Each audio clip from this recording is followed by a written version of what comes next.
الحمد لله رب العالمين القوي المتين.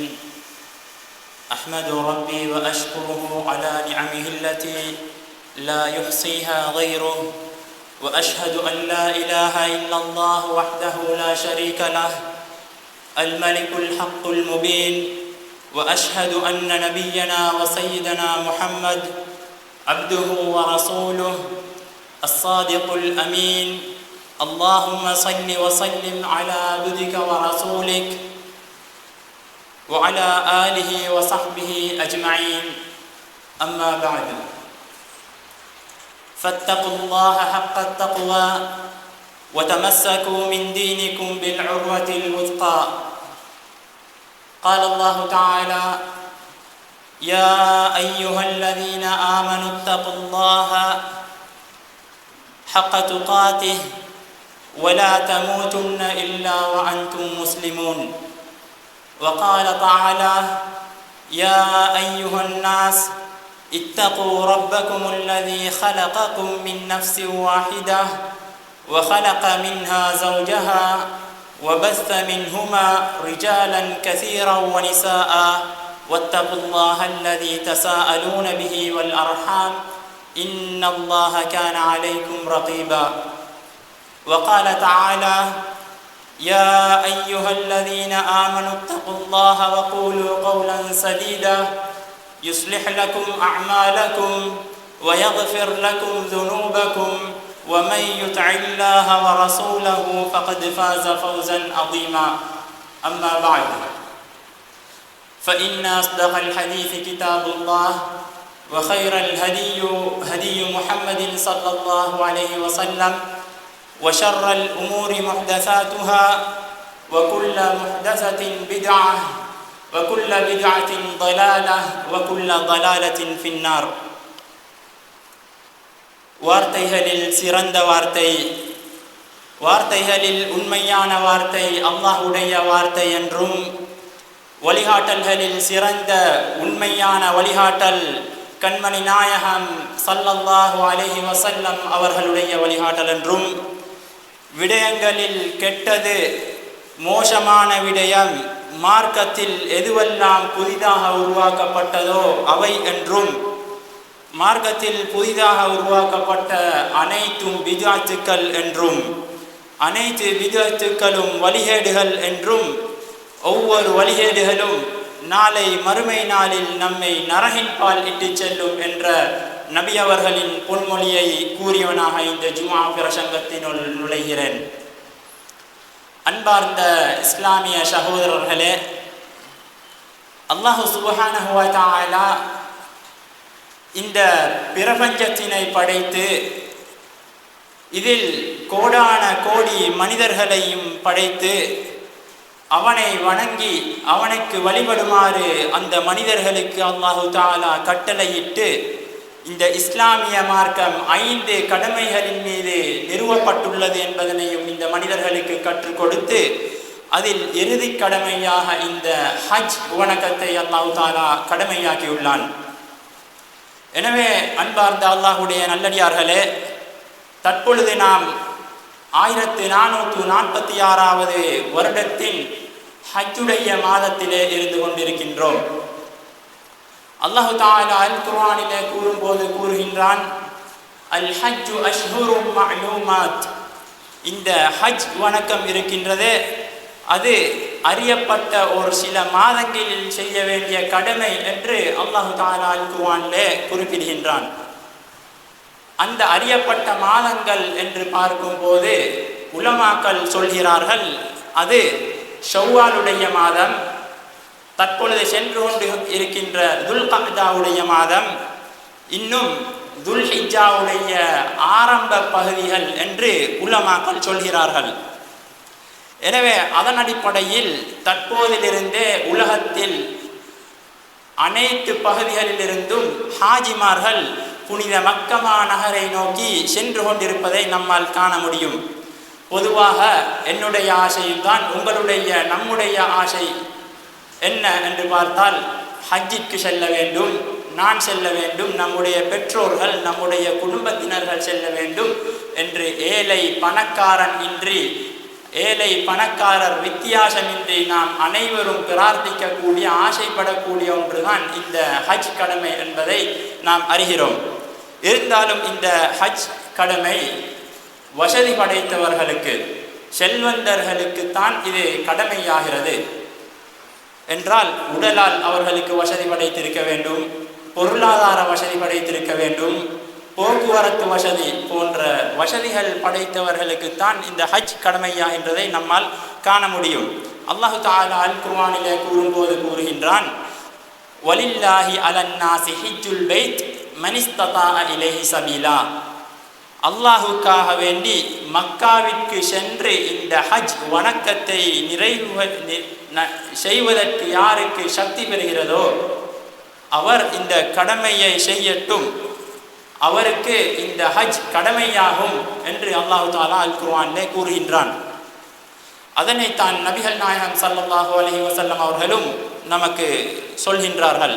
நபி அவர்கள் கூறுகிறார்கள், யா அய்யுஹன் நாஸ் கத் ஃபரதல்லாஹு அலைக்குமுல் ஹஜ் ஃபஹுஜ்ஜு என்று நபி அவர்கள் சொல்கிறார்கள். ஏ மக்களே, உங்களுக்கு அல்லாஹு தஆலா ஹஜ்ஜை கடமையாக்கி விட்டான், எனவே நீங்கள் ஹஜ் செய்யுங்கள் என்று நபி அவர்கள் கூறியுள்ளார்கள். அந்த அளவுக்கு இஸ்லாத்தில் வலியுறுத்தப்பட்ட ஒரு கடமை. இந்த ஹஜ் கடமைக்கு முதலாக அழைப்பு கொடுத்த நபர் நபி யார் என்று பார்க்கும் பொழுது அது நபி இப்ராஹிம் அலைஹிஸ்ஸலாம் அவர்களாகத்தான் இருக்கிறார்கள். எனவேதான் அன்று முதல் இன்று வரை ஹஜ்ஜை பற்றி நாம் பேசுவதற்கு எடுத்துக்கொண்டால் நபி இப்ராஹிம் அலைஹிஸ்ஸலாம் அவர்களை நினைவுபடுத்துகிறோம். ஏன் என்றால் நபி இப்ராஹிம் அலைஹிஸ்ஸலாம் அவர்களுடைய ஒரு குடும்ப வணக்கம் என்று கூட இதனை கூறலாம். அந்த அளவுக்கு நபி இப்ராஹிம் அலைஹிஸ்ஸலாம் அவர்கள் இந்த சத்திய மார்க்கத்திற்காக ஏகத்துவத்திற்காக அவர்கள் கஷ்டப்பட்டுள்ளார்கள். அல்லாஹ் ஒருத்தன் என்று மக்களிடம் ஒப்புக்கொள்ள வைப்பதற்காக அவரோருக்கு சிரமப்பட்ட ஒரு நபிதான் நபி இப்ராஹிம் அலைஹிஸ்ஸலாம் அவர்கள். அவருடைய சம்பவத்திலே தான் இந்த ஹஜ் ஆரம்பமாகின்றது. எனவே அதனால் தான் நாம் ஒவ்வொரு நாளும் ஒவ்வொரு தொழுகையிலேயும் 5 நேர தொழுகையிலேயும் நாம் 2வது அத்தஹியாத்திலே நபி இப்ராஹிம் அலைஹிஸ்ஸலாம் அவர்களுக்காகவும் அவர்களுடைய குடும்பத்திற்காகவும் பிரார்த்திக்கிறோம் அல்லவா. அந்த அளவுக்கு மிக முக்கியமான ஒரு நபி தான் நபி இப்ராஹிம் அலைஹிஸ்ஸலாம் அவர்கள். அடுத்ததாக அன்பார்ந்த இஸ்லாமிய சகோதரர்களே, இந்த ஹஜ் என்ற வணக்கம், இந்த ஹஜ் என்றால் என்னவென்று பார்த்தால், மக்கமா நகரை நாடி சென்று அங்கு குறிப்பிட்ட சில பகுதிகளில் செய்யக்கூடிய ஒரு வணக்கம் தான் இந்த ஹஜ். எவ்வாறு செய்ய வேண்டும் என்று பார்த்தால், நபிகள் நாயகம் ஸல்லல்லாஹு அலைஹி வஸல்லம் அவர்கள் நமக்கு எவ்வாறு இந்த வணக்கத்தை செய்ய வேண்டும் என்று கற்றுத்தந்தார்களோ அந்த விதத்திலே தான் நாம் இந்த ஹஜ் வணக்கத்தை செய்ய வேண்டும். அவ்வாறு நாம் இந்த ஹஜ் வணக்கத்தை செய்ய வேண்டும். அடுத்த இந்த ஹஜ் கடமையாகுவதற்கு ஒரு நபருக்கு இந்த ஹஜ் கடமை ஆகுவதற்கு சில நிபந்தனைகள் இருக்கின்றது. அந்த நிபந்தனைகளை பொறுத்தவரையில் முதலாவது நிபந்தனை அல் இஸ்லாம், ஒருவர் முஸ்லிமாக இருக்க வேண்டும். பொதுவாகவே எந்த ஒரு வணக்கமும் கடமையாகுவதற்கு உரிய நிபந்தனை தான் முஸ்லிம் என்றது. ஒருவர் முஸ்லிமாக இருந்தால்தான் அவருக்கு வணக்கங்களும் கடமையாகும், இந்த ஹஜ்ஜும் கடமையாகின்றது. அடுத்த நிபந்தனை என்னவென்று பார்த்தால் அல் அக்ல், புத்தியுடையவராக இருக்க வேண்டும். மடையர்களுக்கு, புத்தி பேதலித்து போனவர்களுக்கு இந்த ஹஜ் கடமையாகுவது கிடையாது. எப்பொழுது அவர்களுடைய புத்தி தெளிவு பெறுகிறதோ அன்று முதல் அவர்களுக்கு இந்த ஹஜ் கடமையாகின்றது. அடுத்த நிபந்தனை என்னவென்று பார்த்தால் அல் புலு, பருவ வயதை அடைந்திருக்க வேண்டும். ஒருவர் பருவ வயதை அடைந்ததிலிருந்து தான் அவருக்கு வணக்கங்கள் கடமையாகின்றதை நமக்கு பார்க்க முடியும். அதே போன்றுதான் இந்த ஹஜ்ஜும் பருவ வயதை அடைந்தவர்களுக்குத்தான் கடமையாகின்றது. இப்னு அப்பாஸ் ரலியல்லாஹு அன்ஹு அவர்கள் அறிவிக்கிறார்கள், அன்னம் ராத்தன் ரஃபஅத் சபியன் ஃபகாலத், ஒரு பெண்மணி நபி அவர்களிடத்திலே ஒரு குழந்தையை, சிறு பிள்ளையை காட்டி கேட்கிறாள், யா ரசூலல்லாஹ் அலிஹாதா ஹஜ், ரசூலுல்லாவே இந்த பிள்ளைக்கு ஹஜ் உண்டா என்று கேட்க நபிகள் நாயகம் ஸல்லல்லாஹு அலைஹி வஸல்லம் அவர்கள் சொல்றார்கள், நாம் வலகி அஜுர், ஆம் அந்த பிள்ளைக்கு ஹஜ் உண்டு, அதனுடைய கூலி உனக்கு என்று நபி அவர்கள் சொல்கிறார்கள்.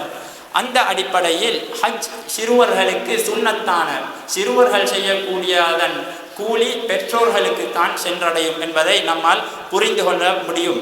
இன்னும் நபிகள் நாயகம் ஸல்லல்லாஹு அலைஹி வஸல்லம் அவர்கள் கூறும் பொழுது, ஐயுமா சபியின் ஹஜ்ஜ தும்ம பலக ஃபஅலைஹி ஹஜ்ஜத்துன் உஃரா, சிறுவர்களுக்கு ஹஜ் கடமையா இல்லையா என்று பார்க்கும் பொழுது நபி அவர்கள் கூறுகிறார்கள், யார் ஏதாவது ஒரு பிள்ளை சிறுவயதிலே ஹஜ் செய்துவிட்டு அவர் பருவ வயதை அடைந்தால் ஃபஅலைஹி ஹஜ்ஜத்துன் உஃரா, அவருக்கு இன்னொரு ஹஜ் செய்வது கடமையாகிவிடும் என்று நபிகள் நாயகம் ஸல்லல்லாஹு அலைஹி வஸல்லம் அவர்கள் கூறியுள்ளார்கள்.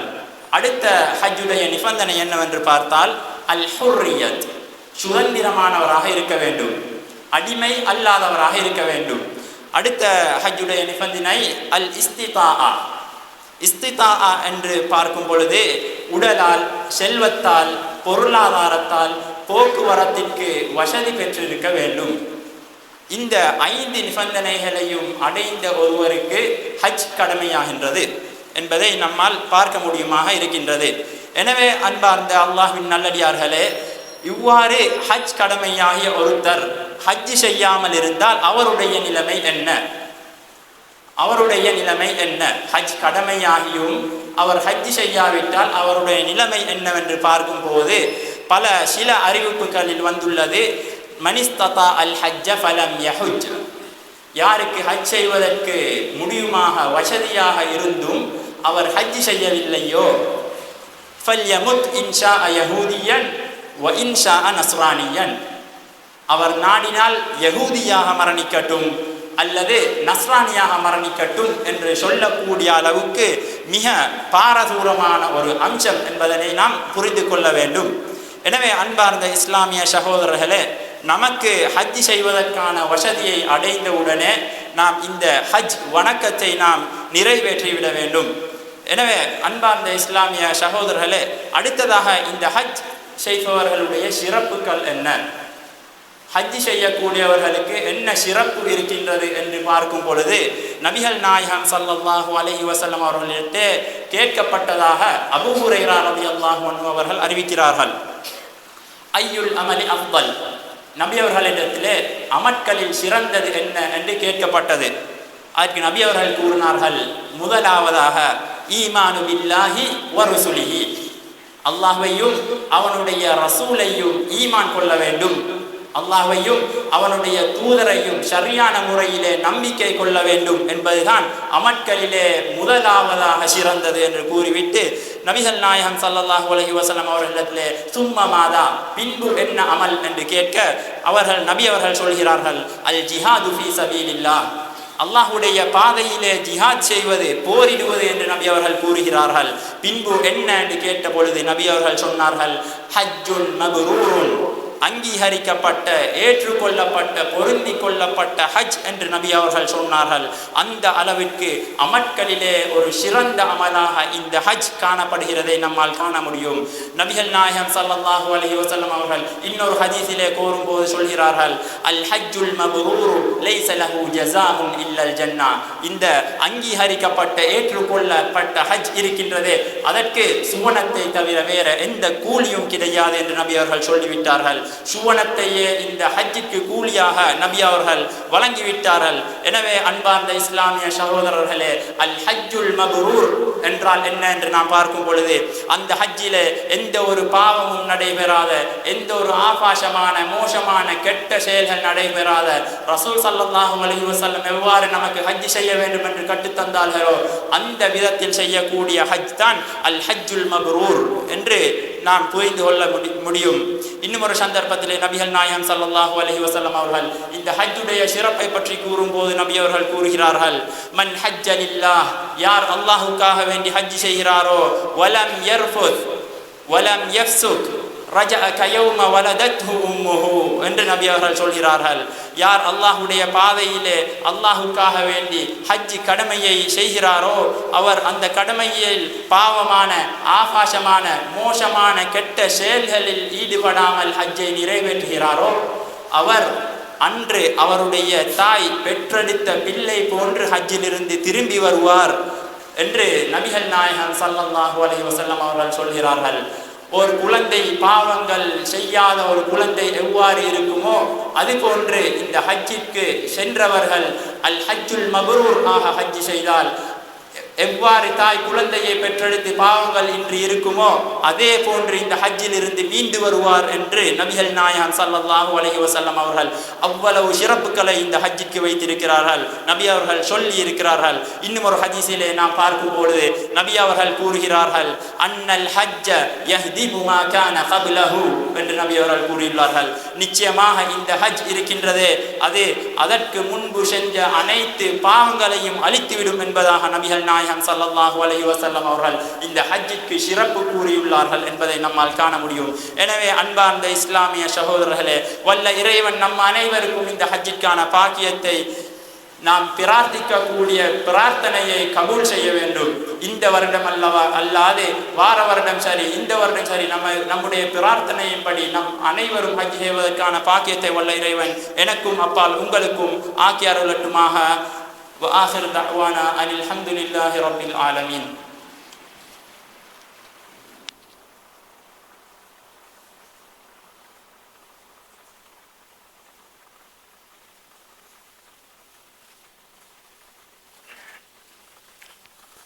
الحمد لله رب العالمين والصلاة والسلام على سيدنا محمد وعلى آله وصحبه ومن تبعهم بإحسان إلى يوم الدين أما بعد. அன்பார்ந்த அல்லாஹ்வின் நல்லடியார்களே, சென்ற உரையிலே நாம் ஹஜ் எவ்வாறு ஹஜ்ஜுடைய சிறப்புகள் என்ன என்பதனை பற்றி சிலதை பார்த்தோம்.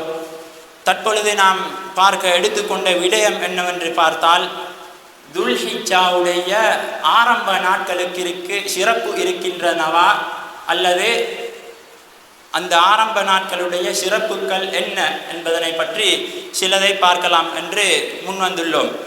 அவ்வாறு துல்ஹிஜ்ஜாவுடைய ஆரம்ப நாட்களுடைய சிறப்புகள் என்ன என்று பார்க்கும் பொழுது இப்னு அப்பாஸ் ரலியல்லாஹு அன்ஹு அவர்கள் அறிவிக்கிறார்கள், கால ரசூலுல்லாஹி ஸல்லல்லாஹு அலைஹி வஸல்லம், நபிகள் நாயகம் ஸல்லல்லாஹு அலைஹி வஸல்லம் அவர்கள் கூறினார்கள், மா மின் ஐயாமின் அல் அமலு ஸாலிஹு ஃபீஹின்ன அஹப்பு இலல்லாஹி மின் ஹாதிஹில் ஐயாமில் அஷ்ர்.